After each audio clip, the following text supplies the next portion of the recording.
Hello everyone, welcome back and let's start the next part of our first lecture about statistics.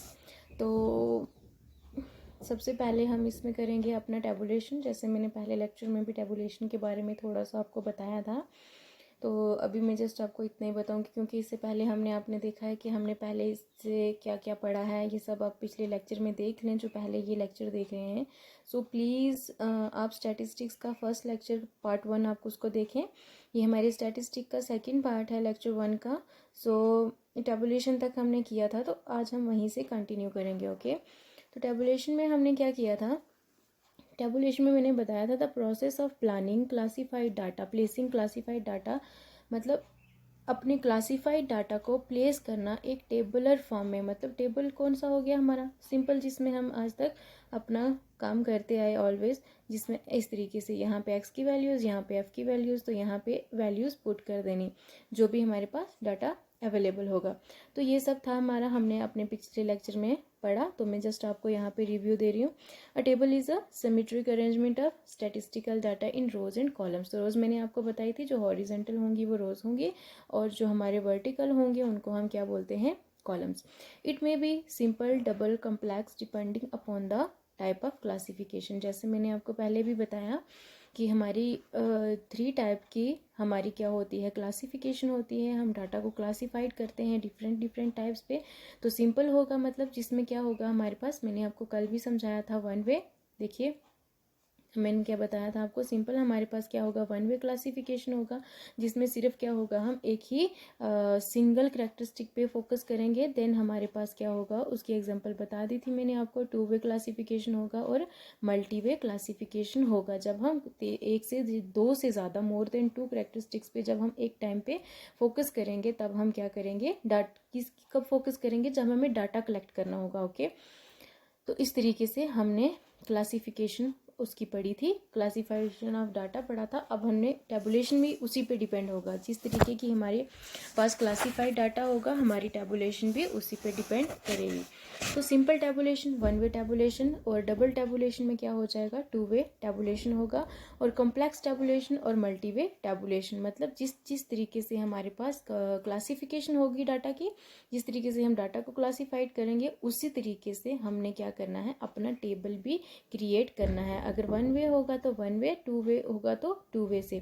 तो two way का मतलब हो गया, किसी स्टूडेंट्स की, अगर किसी क्लास के स्टूडेंट्स की एज ले लेनी है हमने, उनकी हाइट ले लेनी है, ये हो गया हमारे पास टू वे। अगर हाइट के अलावा हमने वहाँ पे जेंडर भी बताने हैं कि गर्ल्स कौन सी हैं या बॉयज़ कौन से हैं, तो वो हमारे पास हो जाएगा मल्टी वे टेबुलेशन। ठीक है, टेबुलेशन का कुछ खास वो नहीं है, टेबल की फॉर्म में पुट करना है डाटा, जैसा हम आज तक अपनी क्लासेस में पहले भी हम 10th तक तो सबने पढ़ा ही है। तो difference between classifications and tabulation क्या होगा, तो डिफरेंस बिटवीन क्लासिफिकेशन ये है कि सबसे पहले जो है हमने डाटा क्या करना होता है, हमेशा क्लासिफाइड करते हैं, then they are presented in tables, and classification and tabulation in fact go together. जब तक हमारे पास डाटा क्लासिफाइड नहीं होगा तब तक हम टेबल की फॉर्म में उसको नहीं डाल सकते। तो इसलिए ये कहा गया है कि क्लासिफिकेशन और टेबुलर फॉर्म जो है वो हमेशा साथ साथ चलते हैं। तो इसको आपको इतना वो करने की ज़रूरत नहीं है, डीपली जाने की, बट थोड़ा बहुत आपको पता होना चाहिए। मे बी कुछ भी क्वेश्चन तो कुछ भी पूछ सकते हैं, तो इसलिए थियोरेटिकल पोर्शन भी कुछ कुछ आपको समझ में होना चाहिए। तो tabulation is a mechanical function of classification. तो मैकेनिकल फंक्शन है क्लासिफिकेशन का, क्योंकि हम उसको लास्ट में प्रेजेंट करते हैं क्लासिफाइड होने के बाद। तो बिकॉज टेबुलेशन जो है वो क्लासिफाइड डाटा रोज और कॉलम्स में होता है। उसके बाद classification is a process of statistical analysis, whereas tabulation is a process of presenting the data in suitable forms. तो इस तरीके से ये हमारे पास डिफरेंस है टेबुलेशन का और क्लासिफिकेशन का। अब नेक्स्ट मैंने आपके लिए यहाँ पे देखिए, ये हमारा टेबल है, तो इस तरीके से हम अपना डाटा रिप्रेजेंट करते हैं, और ये हमारे पास सिंगल वे है। ठीक है, क्योंकि यहाँ पे हमने सिर्फ और सिर्फ एज ग्रुप पे फोकस किया हुआ है, और यहाँ पे हमारे पास जितने भी एंट्रीज हैं, ठीक है। ये हमारी किस पे है, सिर्फ और single way number of children, क्योंकि ये सिंपल है, सिंपल वे है। अगर इसमें हमने एज के अलावा यहाँ पे बता देते कि नंबर ऑफ उनकी हाइट भी बताते तो 2 वे हो जाता। अगर यहाँ पे हम उनके लिए गर्ल्स या बॉयज़ की उनमें डिफरेंस भी बताते कि जेंडर का भी बता देते तो वो हमारे पास मल्टी वे हो जाता। ओके, तो इसी तरीके से देखिए, अगर हमारे पास ये एक टेबुलर फॉर्म है तो अब टेबुलर फॉर्म में देखिए बहुत सारी चीज़ें आपको पता हो जाएंगी, पता चलेंगी। यहाँ पे फ्रीक्वेंसी इनको बोलेंगे, देन हमारे पास ये जो होगी ये हमारे पास क्लास होगी, इनके बीच का डिफरेंस जो होगा वो क्लास डिफरेंस होगा या मिड पॉइंट हम उसको कह सकते हैं। तो ये हम आगे नेक्स्ट करेंगे, ठीक है। तो फ्रीक्वेंसी का मतलब ये होगा सिंपल सिंपल फ्रीक्वेंसी। हमारे पास फ्रीक्वेंसी यहाँ पे फिजिक्स की फ्रीक्वेंसी नहीं है या हम कोई और फ्रीक्वेंसी नहीं ले रहे। फ्रीक्वेंसी दैट मीन्स कि नंबर ऑफ वैल्यूज़, किसी क्लास में नंबर ऑफ वैल्यूज़ कितनी एंटर कर रहे हैं। सपोज करो जैसे 3 से 5 साल के बच्चे कौन से होंगे, वो सिर्फ 20 हैं, तो इसका मतलब इसकी फ्रीक्वेंसी कितनी है, एफ से हम फ्रीक्वेंसी को डिनोट करते हैं, तो इसकी फ्रीक्वेंसी 20 है। देन 5 से 8 है तो इसकी फ्रीक्वेंसी 9 है, 8 से 10 है तो इसकी फ्रीक्वेंसी 10 है। तो 12 ईयर्स, 10 से 12 ईयर तक जो स्टूडेंट्स है वहाँ पे नंबर ऑफ वैल्यूज़ कितनी है, 7, दैट मीन्स यहाँ पे फ्रीक्वेंसी 7 है। तो फ्रीक्वेंसी कुछ और नहीं है, मतलब नंबर ऑफ वैल्यूज़ जो हम पुट कर रहे हैं अपने, वो क्या है, हमारे पास फ्रीक्वेंसी है। तो सेम वही है हमारे पास फ्रीक्वेंसी डिस्ट्रीब्यूशन। देखिए हमारे पास फ्रीक्वेंसी डिस्ट्रीब्यूशन की डेफिनेशन क्या है। A frequency distribution is a tabular arrangement of data into classes according to size or magnitude along with the corresponding class frequencies, the number of values which fall in each class। तो वही जो मैंने आपको यहाँ पे समझाया कि जितनी भी नंबर ऑफ वैल्यूज हर एक क्लास में फॉल करती हैं उसको हम क्या कहते हैं, फ्रीक्वेंसी। कोई भी ज़्यादा वो आपके लिए टफ नहीं है, ये बिल्कुल ईजी है। तो प्लीज़ इससे पहले आप अब मेरा फर्स्ट लेक्चर स्टैटिक्स पे देख लेना। तो उसके बाद देखिए ग्रुप डाटा और अनग्रुप डाटा क्या है। Ungroup data, data which have not been arranged, ऐसा डाटा जिसको हमने अभी अरेंज ना किया हो इन अ सिस्टमिक ऑर्डर। किसी को सिस्टमिक, जैसे हमने अभी कुछ भी हम लिख लेते हैं, जैसे 2 लिख लिया, 4 लिख लिया, 6 लिख लिया, 8 लिख लिया, या फिर हम इसको 5 लिख लिया, 1 लिख लिया, 0 बता दिया, तो फ्रीक्वेंसी 0 भी हो सकती है। ओके, ये मत सोचना कभी, क्योंकि हो सकता है एज ग्रुप 3 से 5 के बीच में ना हो, कोई भी बच्चा ना हो किसी क्लास का, सपोज करें 7th क्लास का, तो उसमें 3 से 5 साल का तो कभी हो ही नहीं सकता। तो दैट मीन्स वहाँ पे फ्रीक्वेंसी हम 0 ले सकते हैं। इस चीज़ को कभी लेके कंफ्यूज मत होना। ओके, तो अनग्रुप डाटा हो गया रॉ डाटा, मतलब हमने जस्ट सिंपली क्या कर लिया, क्लास के ग्रुप्स बना लिए, ग्रुप बना के हमने क्या बना दिया, ग्रुप 1 बनाया, ग्रुप 2 बनाया और ग्रुप 3 बनाया। इसमें हमने हाइट ले ली, यहाँ पे हमने एज ले ली, यहाँ पे हमने गर्ल्स बता दी ग्रुप 3 में, ग्रुप 4 में हमने नंबर ऑफ बॉयज़ बता दिए किसी क्लास के। तो ये भी हमारे पास अनग्रुप डाटा है, क्योंकि अभी ये हमने ऑर्गेनाइज तो नहीं किया होगा। अनग्रुप डाटा मतलब किसी की हाइट कम लिखी होगी, पहले कम पहले ज़्यादा, फिर बीच में कम फिर बीच में ज़्यादा, तो मिक्स्ड होगा, ठीक है। ये सारा हम क्या करते हैं, रॉ डाटा हमारे पास, ये क्या करते हैं, हम रॉ डाटा कलेक्ट करते हैं।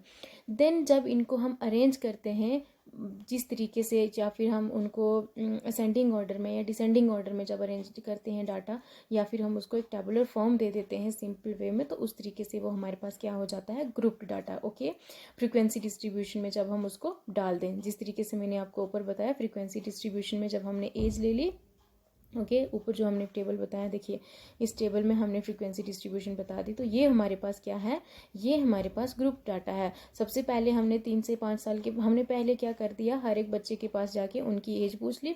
एज पूछने के बाद फिर हमने उनको डिवाइड कर दिया कि कौन कौन सा किस ईयर में फॉल कर रहा है, तो उस हिसाब से वो हमारे पास अनग्रुप डाटा था। जब हमने अरेंज करके इस फॉर्म में डाला तो ये हमारे पास क्या हो गया, ग्रुप डाटा। ओके, कोई भी कंफ्यूज होने की ज़रूरत नहीं है, बिल्कुल भी टफ नहीं है। सो प्लीज़ नॉन मैथमेटिक्स वाले हैं वो भी इसको बहुत अच्छे से प्रिपेयर कर सकते हैं। जैसा मैंने पहले लेक्चर में कहा था कि ये जस्ट सिंपली इस टाइप है, मैथ्स की ही है, समझ लो कि इसको बस हम एक अलग तरीके से सॉल्व करेंगे, क्योंकि आज से पहले भी हम प्लस माइनस और सब करते आए हैं, डिवीज़न मल्टीप्लिकेशन, तो एडिशन सब्ट्रैक्शन, तो इसमें भी वैसे ही एडिशन सब्ट्रैक्शन है बट एक अलग तरीके से, ठीक है। आपको बहुत मज़ा आने वाला है स्टैटिस्टिक्स को करने में, क्योंकि ये हमारा फील्ड भी होगा। अगर आपको अल्लाह पाक ने अगर जॉब दी, आपको मिलती है, इंशाल्लाह मिलेगी भी ज़रूर, आपकी मेहनत रंग लाएगी, तो आपको भी ये चीज़ें करनी पड़ेंगी, क्योंकि ये चीज़ें बहुत इंपॉर्टेंट हैं, इसलिए उन्होंने सिलेबस में ये सब डाला है। तो इसलिए इन सब चीज़ों को लाइटली मत लेना। उसके बाद देखो एरे के बारे में क्या है। Array the numerical raw data, जो भी हम न्यूमेरिकल रॉ डाटा कलेक्ट करते हैं उसको जब हम अरेंज करते हैं असेंडिंग मतलब इंक्रीजिंग ऑर्डर में, या डिसेंडिंग मतलब डिक्रीजिंग ऑर्डर में। असेंडिंग में बता देती हूँ, असेंडिंग मतलब छोटे से बड़ा, इस तरीके से जब चीज़ें इंक्रीज़ होने लगती हैं तो ये क्या हो जाता है हमारे पास असेंडिंग ऑर्डर, इसको हम क्या बोलते हैं इंक्रीजिंग ऑर्डर में, ठीक है। ये क्या हो जाता है इंक्रीजिंग ऑर्डर में। और दूसरा हम क्या बताते हैं, जो दूसरा होगा हमारे पास, ये क्या होगा हमारे पास डिसेंडिंग ऑर्डर में, मतलब जब हम बड़े से छोटे पे जाते हैं तो वो हमारे पास क्या हो जाता है डिसेंडिंग। असेंडिंग और डिसेंडिंग में कभी कंफ्यूज मत होना, असेंडिंग हो गया इंक्रीजिंग और डिसेंडिंग हो गया डिक्रीजिंग। तो इसमें हमारे पास सपोज करो ये हमारे पास रॉ डाटा हमने ले लिया, ठीक है, न्यूमेरिकल वैल्यूज़। न्यूमेरिकल वैल्यूज़ में हमारे पास 6 है, 4 है, 13 है, 7 है, 10 है, 16 है, 19। अब इसको हमने अरेंज करना है असेंडिंग और डिसेंडिंग ऑर्डर में। तो सबसे पहले मैंने इसको असेंडिंग ऑर्डर में अरेंज कर लिया, मतलब इंक्रीजिंग ऑर्डर में। तो सबसे पहले छोटा 4, देन 6, देन 7, 10, 13, 16 एंड 19, ये हो गया हमारे पास। उसके बाद हमने इसको किस में अरेंज कर लिया, हमारे पास डिसेंडिंग ऑर्डर में। तो डिसेंडिंग ऑर्डर में हमारे पास क्या हो जाएगा 19, 16, 13, 10, 7, 6 एंड 4। देखो सबसे पहले सबसे बड़ी वैल्यू और सबसे, अब देखो असेंडिंग और डिसेंडिंग ऑर्डर में अरेंज करने से हमारे पास एक चीज़ और हमें हो जाएगी, चाहे इसमें से जितने मर्जी क्वेश्चंस पूछ लिए जाएं। देखो इसमें 3-4 क्वेश्चन, सबसे पहले हमें ये बताएं पूछ सकते हैं वो कि इसमें सबसे ग्रेटेस्ट वैल्यू कौन सी है, तो हम आराम से यहाँ बता सकते हैं 19। स्मॉलेस्ट वैल्यू कौन सी है, हम बता सकते हैं 4। तो अगर उन्होंने पूछ लिया कि इस सीरीज़ में उन्होंने हमें पूछा कि एग्जैक्ट मिड पॉइंट कौन सा, एग्जैक्ट मिड पॉइंट का मतलब कि वो मिड वैल्यू, ठीक है, ये मिड वैल्यू जिसके अरेंज आगे पीछे जितने भी डिजिट हम चेंज करते रहें। देखिए यहाँ पे भी चाहे इधर से काउंट करें चाहे इधर से काउंट करें, ठीक है, तो दोनों के बीच में 10 है। अगर हम डिसेंडिंग ऑर्डर में भी देखें कि दोनों के बीच में क्या है 10। तो इसीलिए मिड वैल्यूज़ ऐसी मिड वैल्यूज़ होती हैं और इसीलिए इनको क्या कहा जाता है मिड पॉइंट कहा जाता है, क्योंकि चाहे इनके इधर से या असेंडिंग ऑर्डर से देखें या डिसेंडिंग ऑर्डर से देखें ये प्लेस इनकी चेंज नहीं होगी। तो ये मिड पॉइंट होते हैं। अब देखिए क्लास लिमिट्स, वो भी हम आगे खैर पढ़ेंगे मिड पॉइंट्स के बारे में।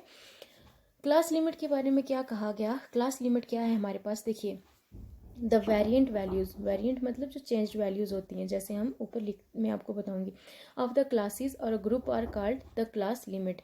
The smallest value of the class is called the lower class limit and the largest value of the class is called the upper class limit.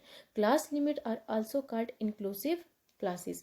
तो ये देखिए जिस तरीके से मैंने यहाँ पे आपके लिए एग्जांपल भी ले ली और हम अपनी टेबुलेशन फॉर्म में भी जाके देख सकते हैं। देखो एक टेबुलेशन को करने के लिए टेबल में हम जब देखते हैं तो देखो कितनी सारी चीज़ें हमें पता चल जाती हैं।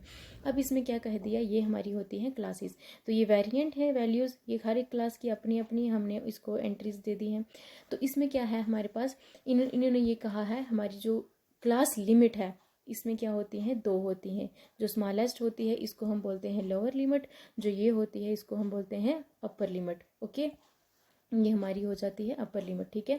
फिर 5 क्या है अपर लिमिट। तो इन दोनों के बीच का डिफरेंस जो होता है उसको हम बोलते हैं मिड पॉइंट। तो ये भी हम पढ़ेंगे।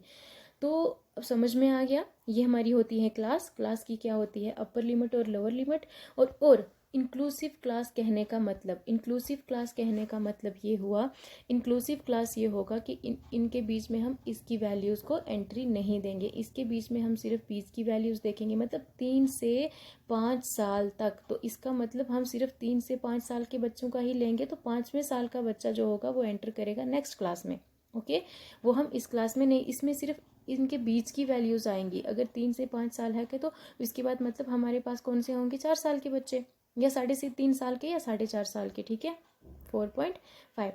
तो इस तरीके से इनको इंक्लूसिव वैल्यू बोला गया। मतलब सपोज करो हमारे पास क्या है, सपोज करें हमारे पास ए है और बी है, ये हमारे पास 2 एंट्रीज हैं, लेकिन हम ए और बी की एंट्रीज हो सकता है इसमें ए और बी की एंट्रीज नहीं डालेंगे क्योंकि इंक्लूसिव है। इंक्लूसिव का मतलब होता है सिर्फ इंटीरियर, तो इनके बीच की वैल्यूज़ जो भी होंगी, ठीक है, सपोज करो ए और डी है तो बीच की वैल्यू कौन सी होंगी, सिर्फ बी और सी। तो इसी तरीके से आपको इंक्लूसिव का मतलब समझ आए, क्योंकि आपको वैसे इतना ज़रूरत नहीं है, क्योंकि ये जो होगा हमारे पास एग्ज़ाम के टाइम पैटर्न के हिसाब से हमें ज़्यादा चीज़ें नहीं करनी पड़ेंगी, हमें जस्ट टेबुलर फॉर्म में दिया होगा, या टैबुलर फॉर्म में दिया होगा या हमें ग्राफ की फॉर्म में क्वेश्चंस दिए जाएंगे, ठीक है। इस तरीके से हमारा कुछ ग्राफ होगा, उस ग्राफ के बेस पे हमारी यहाँ पे एक्स वैल्यूज़ होंगी, यहाँ पे वाई वैल्यूज़ होंगी, इसके बेस पे भी हो सकता है हमें क्वेश्चन पूछा जाए, क्योंकि स्टैटिस्टिक्स के रिलेटेड हमें ऐसे ही क्वेश्चन आ सकते हैं, इसके बाहर कुछ भी नहीं होगा। तो मे भी वहाँ पर कुछ हमें थ्योरेटिकल पोर्शन से पूछ लें, किसी की डेफिनेशन नीचे बता दें, तो वो हमें भी वहाँ पे पूछ सकते हैं। ग्रुप डाटा, अनग्रुप डाटा, ये हम सब तो हमारा हो गया। हम कहाँ पे थे? क्लास लिमिट पे। तो क्लास लिमिट की जैसे मैंने यहाँ पे एग्जांपल भी ले ली, अब क्लास बाउंड्री की भी बात होगी। ओके, तो क्लास बाउंड्री, तो देखो ये पहले मैंने जैसे एग्जांपल ली, जैसे क्लास हमने ले ली 10 से 19, और 10 हमारे पास इसकी आ गई लोअर लिमिट और 19 आ गई हमारे पास अपर लिमिट। ये हमारी लिमिट है। ओके, अब हम बात करते हैं बाउंड्रीज की। तो बाउंड्रीज का मतलब the true value which describe the actual class limit of the class are called और क्लास बाउंड्रीज। मतलब क्या, जैसे हमने ऊपर 3 और 5 लिया, उसमें हमने 5 और 5 का इंक्लूड, सॉरी 3 और 5 को इंक्लूड नहीं किया था, लेकिन क्लास बाउंड्रीज में भी हम क्या करेंगे, 3 साल के बच्चे भी लेंगे और 4.5 साल के भी लेंगे। और जो होगा, इसकी एक और चीज़ हमने नोटिस करनी है, इसमें हो सकता है हम 5 साल तक ना पहुंचे, क्योंकि जब हम बाउंड्रीज की बात करते हैं तो बाउंड्रीज में हमने एग्जैक्ट वैल्यू पुट करनी पड़ती है। तो एग्जैक्ट वैल्यू में हमने एक इम्पॉर्टेंट नोट है यहाँ पे कि अपर क्लास बाउंड्री जो होगी हमारे पास, अपर क्लास बाउंड्री क्या करेगी, जो नीचे वाली क्लास पे क्या करेगी, कोइंसाइड करेगी, मतलब उसकी वैल्यूज नीचे वाली क्लास में भी नीचे वाली क्लास में एंटर करेंगी, ना कि यहाँ पे। ये सारी एग्जाम्पल के साथ मैंने आपको समझाने की पूरी कोशिश की है, एंड होप कि आपको पूरे तरीके से समझ आए। देखिए, क्लास लिमिट और क्लास बाउंड्री में बिल्कुल भी कंफ्यूज मत होना, ये एक्सक्लूसिव क्लासेस कहलाती हैं बाउंड्रीज वाली, क्योंकि इनमें हमने क्या करना है, यहाँ से बाहर निकल के हम यहाँ पे एंटर करते हैं जो 65 की वैल्यूज़ होंगी। अगर हम हमारे पास ऊपर जो था 5 और 3, सपोज करें ये हमारे पास हमने एज ग्रुप का लिया था, तो इसमें क्या होगा, हम 3 की वैल्यूज़ से और 5 की वैल्यूज़ के बीच की वैल्यूज़ लेंगे, इनकी वैल्यूज़ एंटर नहीं करेंगे। लेकिन बाउंड्री की बात जब आती है तब हम क्या करते हैं, वहाँ पे important note that upper class boundary of class coincides with the lower class boundary. तो अपर क्लास बाउंड्री क्या करेगी, लोअर क्लास बाउंड्री के साथ कोइंसाइड करेगी। मतलब यहाँ पे जो होगा 60 और 65 है, तो यहाँ पे 65 और 70 लेंगे, देन 70 और 75 लेंगे। ठीक है, इनको हम बाउंड्री बोल सकते हैं। तो क्लास लिमिट्स में अगर क्लास लिमिट की बात करें तो मे बी क्लास लिमिट हमारे पास, मे बी नहीं, सॉरी, क्लास लिमिट्स हमारे पास होगी। तो अगर हमने क्या किया, क्लास लिमिट में आपको अलग से बता देती हूँ यहाँ पे, तो वो भी हमारा जो ऊपर वाला पोर्शन है, जैसे मैंने आपको ये चीज़ दिखाई, ये वाला हमारा ग्रुप है, तो इसमें भी ये हमारे पास बाउंड्रीज के रिलेटेड ही दिया गया है, ना कि क्लास लिमिट के लिए। ठीक है, ये मैंने आपको समझाने के लिए बताया था। तो यहाँ पे अगर हमने लिखा है 5 से 10 तक, देन हम नेक्स्ट कौन सा लिखेंगे, 11 से 15 तक। ठीक है, ये हमारे पास क्लास लिमिट की बात होती है इस तरीके से, क्योंकि क्लास लिमिट में ये चीज़ें कोइंसाइड नहीं करती हैं। ओके, क्लास लिमिट में ये चीज़ें कोइंसाइड नहीं करती हैं, ये सिर्फ बाउंड्रीज में कोइंसाइड करती हैं। अगर यहाँ पे 3 से 4 साल होता तो यहाँ पे 4 से 5 तक होता, 5 से आगे निकलते हैं हम 8 तक। तो ये सारी बाउंड्रीज के लेके एग्जांपल्स दी गई। अगर बाउंड्रीज में हम यहाँ पे भी 65 वाले एंटर कर देंगे और यहाँ पे भी 65 वाले, तो ये हमारे लिए गलत हो जाएगा, क्योंकि वैल्यूज़ हमारी यहाँ पे फ्रीक्वेंसी की वैल्यूज़ इंक्रीज हो जाएंगी। ओके, तो इसीलिए स्टूडेंट हुज वेट, देखिए अब यहाँ पे जो बताया गया है बाउंड्रीज में कौन सा, अगर 64.5 kg का कोई स्टूडेंट है, मतलब हाई क्लासेस के वेट अगर हम स्टूडेंट्स का लेते हैं, अगर कोई ऐसा बंदा है, ऐसा स्टूडेंट है जिसका वेट कितना है 64.5 kg, तो वो हमारे पास फर्स्ट क्लास में एंटर होगा, be included in the 60 to 65 class. A student whose weight is 65 kg would be included in the next class 65 to 70। तो 65 से लेकर 70 के बीच में वो होगा जो 65 वाला होगा, और 64 पॉइंट मतलब 64.5 64.5 जो होगा वो हमारे पास क्या हो जाएगा, फर्स्ट क्लास में एंटर करेगा। ओके, ये आपको समझ आ गई। तो इसका मतलब ये होगा बाउंड्री में हमारे पास एग्जैक्ट वैल्यूज़ मिलती हैं, मतलब 60 वाला भी आएगा और 64.5 वाला आएगा और यहाँ पे 65 वाला, तो ये एग्जैक्ट वैल्यूज़। क्लास लिमिट में क्या होगा, हम सिर्फ वही लेते हैं जहाँ पे हमारी लिमिट है, हम सिर्फ लिमिट तक लेते हैं। ठीक है, तो इसलिए वो क्लास लिमिट हो जाती है और ये हमारी बाउंड्री आ जाती है। तो बाउंड्री और क्लास में आपको डिफरेंस उम्मीद है कि समझ में आ गया होगा। और ओपन एंड क्लास में क्या होगा, ओपन एंड क्लास में a class which has no lower class limit और no upper class limit in a frequency table is called. जब हमारे पास फ्रीक्वेंसी टेबल में हम अपर और लोअर क्लास लिमिट नहीं लेते हैं, okay, we do not like to use open end, then हम इन प्रैक्टिस में हम इस चीज़ को ओपन एंड क्लास को यूज़ नहीं करना चाहते, क्योंकि ये हमारे लिए कैलकुलेशन में प्रॉब्लम क्रिएट कर सकती है। क्यों, क्योंकि यहाँ पे हमारे पास देखो सिंपली बिलो और अबव बता दिया, तो बिलो और अबव के बीच में हमें तो पता नहीं है कि आखिर इसके बिलो में कुछ भी हो सकता है, और लास्ट में हमें अबव बता दिए, तो यहाँ पे हमारे पास एग्जैक्ट वैल्यूज़ मिलना पॉसिबल नहीं होती। तो 140 से अबव कहाँ तक जाना है ये हमें नहीं पता, तो इसलिए ये चीज़ें हमारे पास कुछ कुछ प्रॉब्लम क्रिएट कर सकती हैं, इसीलिए हम ये वाले यूज़ नहीं करते हैं। तो ये जस्ट आपको पता होना चाहिए, हो सकता है पूछ ले ओपन एंड क्लास कौन सी होंगी, तो ये भी आपको पता चल गया। अब क्लास मार्क्स या मिड पॉइंट मैंने आपको पहले भी बताया था। क्लास मार्क्स या मिड पॉइंट क्या होते हैं? क्लास मार्क हमारे पास क्या होगा, और mid point is the mean of the lower and upper limits. Mean मतलब दोनों का सम करके डिवाइड कर देना 2 से, या एवरेज। तो बाउंड्रीज अपर और लोअर बाउंड लिमिट ले लें या बाउंड्रीज ले लें, it divides the class into 2 equal parts. ये हमारी क्लास को 2 इक्वल पार्ट्स में डिवाइड कर देती है। It is obtained by dividing the sum of the upper and lower limit class and class boundaries of a class by 2। तो यहाँ पे मैंने बताया भी है कि जब हम अपर लिमिट को और लोअर लिमिट को डिवाइड कर दें सम करके 2 के साथ, तो वो हमारे पास क्या आ जाता है, मिड पॉइंट। तो देखिए यहाँ पे मैंने एग्जाम्पल लेके भी आपको बताया है। तो एग्जाम्पल क्या है, द क्लास मार्क और mid point of the class is equals to, ये हमारे पास, तो इनका सम करके जब हमने किया तो वो हमारे पास क्या आ गया, ये। तो ऊपर आपको टेबुलर फॉर्म में भी मैं एक बार दिखा देती हूँ जहाँ पे हमने ये लिया। देखो अब इन दोनों का क्या करेंगे, 5 है, 5 और 8 है, तो इनका मिड पॉइंट हम कैसे निकालेंगे, 3 + 5 डिवाइडेड बाई 2। 3 और 5 कितने होते हैं, 8 हो जाएंगे, और हम डिवाइड कर देंगे 2 से, तो ये हमारे पास 4 आ जाएगा। तो इसका मतलब इन दोनों का मिड पॉइंट क्या है, 4। ओके, समझ में आ गया। तो इस तरीके से हम इनकी मिड वैल्यूज़ निकाल सकते हैं या मिड पॉइंट निकाल सकते हैं। अब साइज़ ऑफ इंटरवल क्या होगा, साइज और class of interval, size of class interval. तो इंटरवल का मतलब होता है गैप। तो गैप हमारे पास क्या होगा, the difference between upper and lower class boundaries. Class boundaries के बीच में हम क्या निकाल सकते हैं, class interval, not between the class limit. इसलिए मैंने बोला था कि आपको क्लास बाउंड्रीज के बीच में और क्लास लिमिट के बीच में डिफरेंस पता होना ज़रूरी है।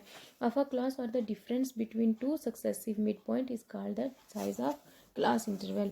तो मिड पॉइंट्स के बीच में सक्सेसिव मिड पॉइंट्स कैसे, जो भी डिफरेंस इन दोनों के बीच में होगा, देखिए यहाँ पे जैसे इन दोनों का सम करके हम सब्ट्रैक्ट करेंगे। मैंने नीचे एग्जांपल में भी आपके लिए, सॉरी इसमें तो शायद एग्जांपल नहीं है, हाँ इसमें एग्जांपल नहीं है, बट जैसे अभी हमने अपर लिमिट और लोअर लिमिट का लिया, तो उसी तरीके से क्लास इंटरवल भी हमारे पास आ सकता है, दोनों के बीच का साइज़ का डिफरेंस। तो गैप हो गया, मतलब कितना गैप है दोनों के बीच में, वो हमारे पास क्या बता देता है, इंटरवल। ठीक है, साइज ऑफ क्लास इंटरवल। अब आगे हमारे पास measures of central tendencies, most important part जो है हमारे इस टॉपिक का, इस लेक्चर का मोस्ट इंपॉर्टेंट पार्ट हमारे पास क्या है, सेंट्रल टेंडेंसी। तो सेंट्रल टेंडेंसी में देखिए, central tendency, measure of central tendency is a single value, क्या है, एक सिंगल वैल्यू है जो डिस्क्राइब करती है way in which a group of data cluster around a central value. Sorry, तो सेंट्रल वैल्यू कौन सी होगी, जैसे मैंने ऊपर आपको बताया था, हमारे पास 10 जो है वो क्या है, एक सेंटर पॉइंट है, उसके आगे पीछे जितनी भी वैल्यूज़ हैं वो वैसे की वो चेंज होती रहेंगी, बट चाहे हम असेंडिंग में जाएं चाहे डिसेंडिंग में, वो हमारे पास मिड पॉइंट रहेगा। तो ये चीज़, इस चीज़ को डिस्क्राइब करने के लिए, इस चीज़ के लिए हमारे पास तीन जो हैं वो टेंडेंसीज हैं। तो मेजर सेंट्रल टेंडेंसी, इसको निकालने के लिए हमारे पास क्या है, देखिए सबसे पहले the mean and the mode. The mean, the median, the mode. तो मीन मीडियन मोड करने के लिए सबसे पहले हम क्या करेंगे, मीन के बारे में बात करेंगे, क्योंकि ये बहुत इंपॉर्टेंट है। जितने भी हमारे पास कॉम्पिटिटिव एग्जाम्स होते हैं, तो मे बी उनके बीच में हमारे पास ऐसे तो क्वेश्चंस पूछे ही जाते हैं, मीन बताएं, मीडियन बताएं, या मोड बताएं, या कुछ भी पूछा जा सकता है। तो इस तरीके से हमें इन सब चीज़ों के बारे में पता होना बहुत ज़रूरी है। शॉर्टकट ट्रिक से फार्मूला बता सकती थी, लेकिन हमारे लिए बहुत ज़्यादा ज़रूरी है कि हम बेसिक जान लें, तब आपको फार्मूला रटने की ज़रूरत नहीं पड़ेगी, क्योंकि जब तक आपको कहानी पता है तो आपको उसका मॉरल भी पता होना चाहिए। तो ये हम कहानी पढ़ रहे हैं, तो जब हम लास्ट में करेंगे तो वो हमारा मॉरल, तो लास्ट में मायने क्या रखता है, जब तक मॉरल तभी याद होगा जब आप उस चीज़ का कहानी के बारे में पता होगा। तो चलिए, तो मैंने पहले भी कहा था स्टैटिस्टिक्स हमारे पास सिंपली लैंग्वेज टाइप है, इसको हम लैंग्वेज समझ के कर सकते हैं, क्योंकि कोड डिकोडिंग होती है इनमें।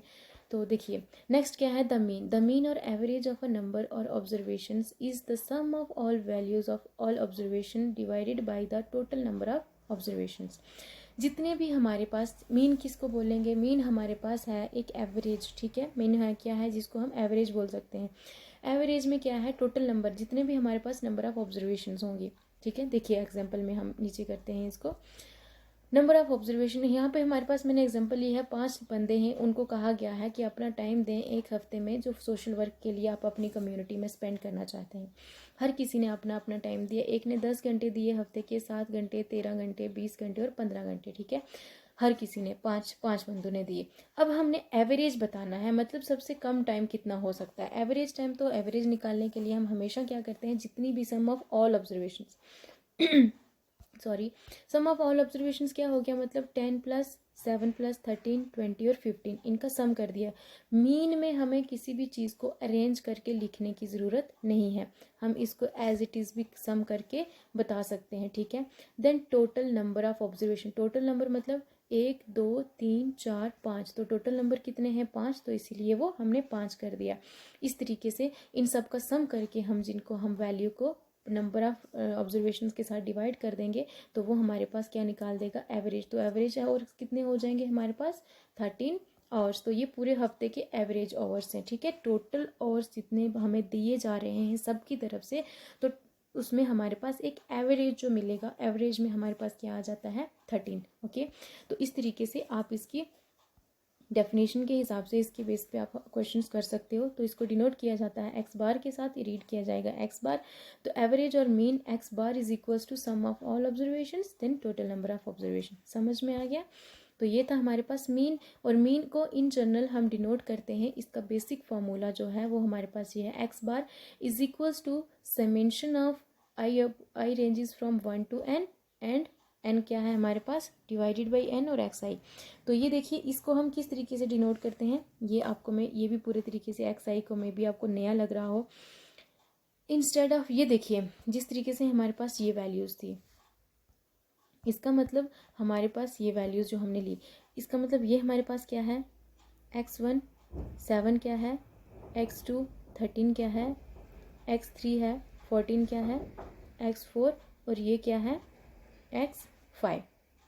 इन्हीं को हमने क्या कर दिया, एक x लिख दिया हमारे पास xi, ठीक है।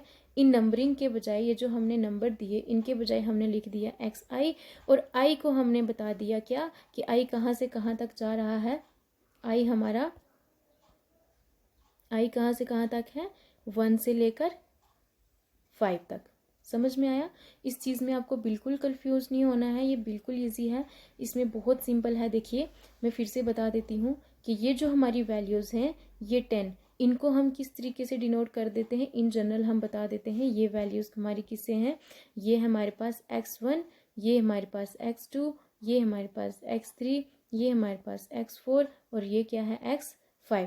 तो इन जनरल हमने इन सबको x की वैल्यूज़ को हमने बता दिया xi, मतलब एक वेरिएबल से डिनोट कर दिया आई से, और आई हमारा कहाँ से कहाँ तक जा रहा है, आई रेंजेस फ्रॉम 1 to 5। तो मतलब आई की जब हम वैल्यूज़ लिखने लगेंगे तो x1 करेंगे, x2 करेंगे, x3 करेंगे, x5 करेंगे, हम 5 तक ही जाएंगे। तो इन जनरल हमने बता दिया, और डिवाइड कर देंगे n से, मतलब n क्या हो गया टोटल नंबर, n क्या था total number of observations, total number of observations. तो नंबर ऑफ ऑब्जर्वेशंस कितनी है हमारे पास 5। तो इस फार्मूला को हम उस एग्जांपल के साथ भी लिख सकते हैं, कैसे, जैसे एग्जांपल इसको हम समेशन, इसको ग्रीक सिंबल है ये, इसको सिग्मा बोलते हैं, लेकिन बोलते क्या है, फॉर समेशन का ये सिग्मा हम डिनोट करते हैं। समेशन मतलब सबका सम, ठीक है, समेशन मतलब सबका सम। तो हम इस तरीके के x1 x2 इस तरीके से लिखने के बजाय हम इसको इस तरीके से भी रिप्रेजेंट कर सकते हैं। हो सकता है वहाँ पे हमें मीन मोड का फार्मूला बता दें, या मीन का फार्मूला पूछ लिया, एक्स के बजाय कुछ और डाल दिया, एन के बजाय कुछ और पूछ के क्वेश्चन में कुछ भी क्वेश्चन बन सकते हैं, क्योंकि मैथमेटिक्स ऐसा है, ये बहुत डीप है, बहुत गहरा है, इसमें जितना डूबेंगे और उतना ही डूबते चले जाएंगे। तो जितना जितना मुझे लग रहा है कि इम्पोर्टेंट है वो हमें करना चाहिए। तो ये हमारे पास समेशन है, तो एक्स आई आ गया हमारे पास, ये मतलब सम किसका आ गया, सम किसका आ गया एक्स आई का। आई मतलब क्या है हमारे पास, आई मतलब हमारे पास ये हो गया कि आई का मतलब क्या है कि आई जो है वो कहाँ से कहाँ तक जा रहा है, लोअर वैल्यू उसकी 1 होगी और लास्ट वैल्यू उसकी 5 होगी। तो एक्स आई हमने लिख दिया और हमने डिवाइड कर दिया किसके साथ, देन 5 के साथ। तो n हमारे पास क्या है 5, तो n यहाँ पे है 5 और i कहाँ से कहाँ तक है 1 तक। तो इसका मतलब हो गया जितनी भी नंबर ऑफ टर्म्स होंगी उनका सम। तो इसको अगर हम ओपन करके लिखना चाहें, देखिए इस चीज़ को मैं आपको एक्सप्लेन करके बताती हूँ। इसको अगर हम ओपन करके लिखना चाहेंगे तो इसको हम कैसे खोलेंगे, समेशन का मतलब सम। तो x1 xi, तो x1 plus x2 plus x3 plus x4 plus x5, क्योंकि n की वैल्यूज़ हमारे पास सिर्फ 5 तक थी तो इसलिए हम इसको 5 तक करके सम कर देंगे। तो x1 की वैल्यू पुट करेंगे, x2 की वैल्यू पुट करेंगे, जो भी हमारे पास दी होगी। लेकिन अगर एग्जाम में आपको सम करने के लिए बोला जाएगा तो आप सिंपली क्या करोगे, सिंपली इन चीज़ों का सम कर दोगे, बाकी हमें ये सब लिखने की ज़रूरत नहीं है। ठीक है, ये जस्ट हमने रिमाइंड करना है, इसको हमें याद रखना है, रिमेंबर करेंगे कि हमने इसको क्या करना है, सिर्फ अपने एग्ज़ाम के लिए याद रखना है, ना कि क्वेश्चन सॉल्व करने के लिए। वहाँ पे बहुत कम टाइम होगा, हम जस्ट सिंपली ऐड करके डिवाइड कर देंगे। ओके, तो ये जस्ट सिंपली आपको समझाने के लिए मैंने वही एग्जांपल ले ली कि ये हमारी सारी एक्स की वैल्यूज़ हैं और इनका मीन क्या ले लेंगे, इनका सम। तो सम को हम इस तरीके से भी डिनोट करके लिख सकते हैं। यहाँ पे हम x की वैल्यूज़ पुट कर सकते हैं, जैसे x1 की वैल्यू, x2 की वैल्यू जो भी हमने दी, तो उसके बाद सम करके हम ये आंसर बता सकते हैं। हमें सिर्फ ये फार्मूला वहाँ पे यूज़ करना है। अगर हमारे पास क्वेश्चन इस तरीके से पूछा गया हो कि हमें उन्होंने बोला हो कि सपोज करो ये समेशन है, यहाँ पे n बता दिया, यहाँ पे i रेंजेस फ्रॉम 1 और x की वैल्यू i, या फिर x को कुछ और तरीके से डिनोट करके, क्योंकि वो कुछ भी पूछ सकते हैं। अब अगर वो हमें पूछते हैं कि बताओ यहाँ पे n क्या हो सकता है, तो n हम बता सकते हैं टोटल नंबर ऑफ वैल्यूज़, ये क्या है नंबर ऑफ ऑब्जर्वेशन हैं। ठीक है, और ये क्या है हमारे पास सम। तो इस तरीके से वो किसी भी तरीके से हमारे पास क्वेश्चन बन सकता है। तो उम्मीद है कि आपको मीन का समझ में आ गया होगा। देन नेक्स्ट हमारे पास क्या है, देखिए अब हम किस पे चलते हैं, मीडियन पे, क्योंकि ये मोस्ट इंपॉर्टेंट है मीन मीडियन मोड। तो ये हमें करना ही पड़ेगा आज के लेक्चर में, चाहे ये थोड़ा सा लेंथी भी हो जाए। तो मीडियन गया है हमारे पास, it is the value of the middle most observation. मैंने आपको बोला भी है मिडिल मोस्ट ऑब्जर्वेशन हमारे लिए बहुत इंपॉर्टेंट है। देखिए सब कुछ हमारी जो चीज़ें हैं, सब कुछ हमारा टेबुलेशन फॉर्म में ही जाके अरेंज हो रहा है। देखिए सबसे पहले हमने मीडियन में क्या करना है, मीन में मैंने आपको बोला कि हमें वहाँ पे वैल्यूज़ अरेंज करने की ज़रूरत नहीं है असेंडिंग या डिसेंडिंग ऑर्डर में। लेकिन मीडियन में सबसे पहले क्या है, हमें अरेंज करना है असेंडिंग और डिसेंडिंग ऑर्डर में। तब जाके हमने नीचे वाले रूल्स सिर्फ दो सिंपल से मेथड है, सिंपल हैं, इनको हमने बताना है। ऑड और इवन, ऑड इवन मैंने आपको पिछले लेक्चर्स में भी, पहले भी, आज जब से हमने स्टार्ट किया है पढ़ना, ऑड इवन हमारे साथ चलता ही आ रहा है। तो ऑड इवन वैल्यूज़ आपको पता होनी ज़रूरी है और आपको डेफिनेटली पता होंगी। अब इसमें क्या बोल रहा है कि मीडियन का तो सबसे पहला जो तरीका होगा, अगर हमारे पास कुछ डाटा रा मिल गया तो सबसे पहले इसको असेंडिंग या डिसेंडिंग ऑर्डर में अरेंज करेंगे। तो असेंडिंग ऑर्डर में मैंने पहले इसको अरेंज कर दिया, सबसे पहले छोटी टर्म, देन 2 4 5 6 7 8। ठीक है, मतलब सिंपल, मैंने बिल्कुल सिंपल ही। अब इसका जो मिड पॉइंट है, अब इसकी पहला रूल क्या कहता है, पहला रूल सिंपली ये कहता है कि अगर हमारे पास जब हम मिड वैल्यू देखेंगे, मिड वैल्यू मतलब देखो ये पहली 3 इधर आ गई, ये लास्ट की 3 इधर आ गई, तो हमारे पास मिड वैल्यू कौन सी आ गई, मिड वैल्यू हमारे पास आ गई 5। क्या है ये 5, क्या है सिंगल वैल्यू है, इसका मतलब ये वैल्यू क्या है ऑड। ठीक है, ये मत कहना कि 5 है इसीलिए ऑड है, नहीं, मतलब ये अकेला नंबर है यहाँ पे 1 प्लस, इसको फिर हम किस तरीके से करेंगे, n+1/2 वैल्यू, मतलब अब इसको 5 + 1 डिवाइडेड बाई 2, ये हमारे पास क्या आ जाएगा, मीडियन। समझ में आया, फिर से मैं बता देती हूँ, अगर आपको टफ लग रहा है, ये बिल्कुल बहुत इजी है, बहुत इजी है। देखिए अगर हमारे पास रा डाटा है, ठीक है, रा डाटा दे दिया गया है, अब उन्होंने बोला कि इसका मीडियन निकालो, तो मीडियन निकालने के सबसे पहले हमें ये दिमाग में आ जाएगा कि मीडियन के तो दो तरीके हैं। दो कैसे होंगे कि अगर हमारे पास मिड वैल्यू है, ये सपोज करते हैं, हमने इसको अभी अरेंज नहीं किया, मैं जस्ट आपको ये बता रही हूँ, सपोज करते हैं हमारे पास मिड वैल्यू है, वो सिर्फ एक ही है, तो एक मिड वैल्यू होने के साथ हम उसको एन की बजाय इन्होंने इस टर्म को क्या, मिड वैल्यू को एन से डिनोट किया यहाँ पे। ओके, टोटल नंबर मत ले लेना एन यहाँ पे प्लीज़। तो यहाँ पे मिड वैल्यू को एन से डिनोट किया है। अगर हमारे पास मिड वैल्यू क्या है, अगर हमारे पास मिड वैल्यू सिंगल है, मतलब सिंगल है मिड वैल्यू, सपोज करते हैं 6 है, ठीक है, ये भी जस्ट समझा रही हूँ। अगर हमारे पास ये है एक है तो उसको हम क्या कर देंगे 6 + 1 कर देंगे और डिवाइड कर देंगे 2 के साथ।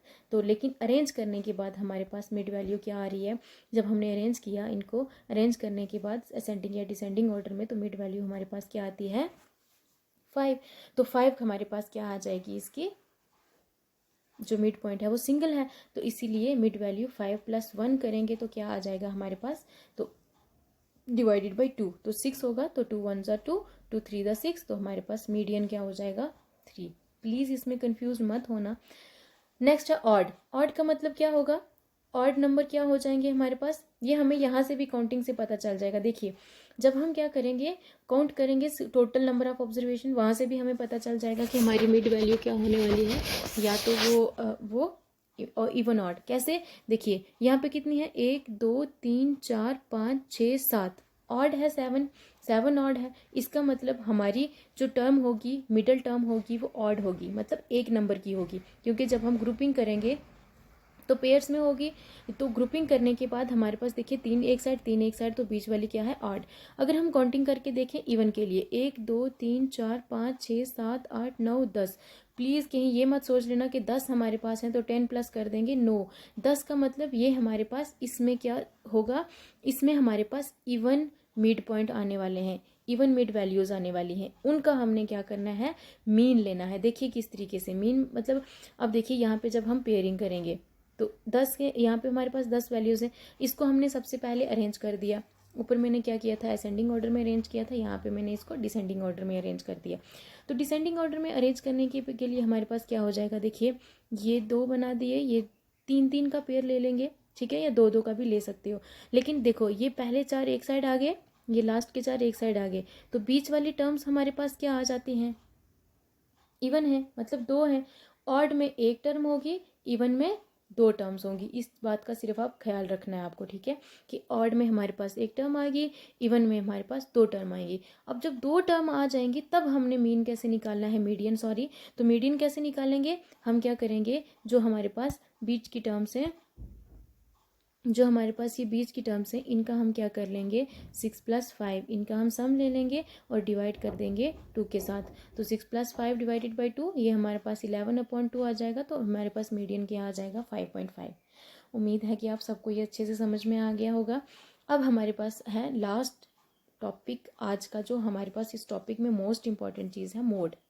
ठीक है, मोड में क्या आता है, mode is the most frequently occurring observation. ऐसी ऑब्जर्वेशन जो बार बार सबसे ज़्यादा हमारी ऑब्जर्वेशंस में रिपीट हो। हमारे एक्सपेरिमेंट में जब हम करेंगे तो बार बार जो चीज़ रिपीट होती जा रही है, सपोज करो जैसे ये मैंने यहाँ पे आपको एग्जांपल देके बताया, यहाँ पे 1 2 देन 2 3 4 देन 2 7 9 2 3 4, तो देखिए यहाँ पे 1 कितनी बार आया, 1 की फ्रीक्वेंसी सिर्फ 1 टाइम है। अब 2 की फ्रीक्वेंसी कितनी है, 4 टाइम्स, ठीक है, और 3 की फ्रीक्वेंसी 2 टाइम, 4 की फ्रीक्वेंसी 2 टाइम। तो सबसे ज़्यादा 2 की फ्रीक्वेंसी है, सबसे ज़्यादा हमारे पास 2 की फ्रीक्वेंसी है। 2 की फ्रीक्वेंसी कितनी है 4, तो इसलिए हमारे पास मोड कितना हो जाएगा 2। मीन मीडियन मोड का पता चल गया, तो रिवाइज कर लो आपकी। मीन हमारे पास क्या होगा, मीन हम लेते हैं sum of observations, total number of observation. यहाँ पे क्या आ जाएगा, सम ऑफ ऑब्जर्वेशंस, देन आपके पास आ जाएगा टोटल नंबर ऑफ ऑब्जर्वेशन। ये हमारे पास क्या है, मीन। मीन में हमें कुछ भी अरेंज करने की ज़रूरत नहीं है असेंडिंग या डिसेंडिंग ऑर्डर में। लेकिन जब हम मीडियन में आएंगे तो मीडियन में हम सबसे पहले क्या करेंगे, चीज़ों को अरेंज करेंगे असेंडिंग ऑर्डर में या डिसेंडिंग ऑर्डर में, इंक्रीजिंग ऑर्डर में या डिक्रीजिंग ऑर्डर में। उसके बाद हम देखेंगे कि हमारे पास जो मिड वैल्यू है, ठीक है, असेंडिंग ऑर्डर करके या डिसेंडिंग ऑर्डर करके जो हमारे पास बीच की वैल्यूज़ हैं वो हमारे पास क्या हो सकती हैं, वो हमारी या तो इवन होंगी या क्या हो सकती हैं, ऑड। तो हमने यहाँ तक किया। सॉरी, यहाँ पे मुझे थोड़ी देर के लिए पॉज करना पड़ा, क्योंकि जब हम रूम में हो ना तो हमें अपने फ़ोन के अलावा इस चीज़ का भी ध्यान रखना चाहिए कि आपके रूम में किसी और का फ़ोन भी है या नहीं है। ओके, तो ये था हमारा आज का लास्ट का, मतलब इसके लेक्चर का last topic, mean median mode. बहुत इंपॉर्टेंट है, मोड का मैंने आपको बता दिया, मीडियन में हमने क्या करना है वो भी आपको पता चल गया। देन नेक्स्ट यहाँ पे मीन मोड का तो बहुत इजी है, आपको मीडियन का थोड़ा सा ध्यान रखना पड़ेगा। मीन मोड बहुत इजी है।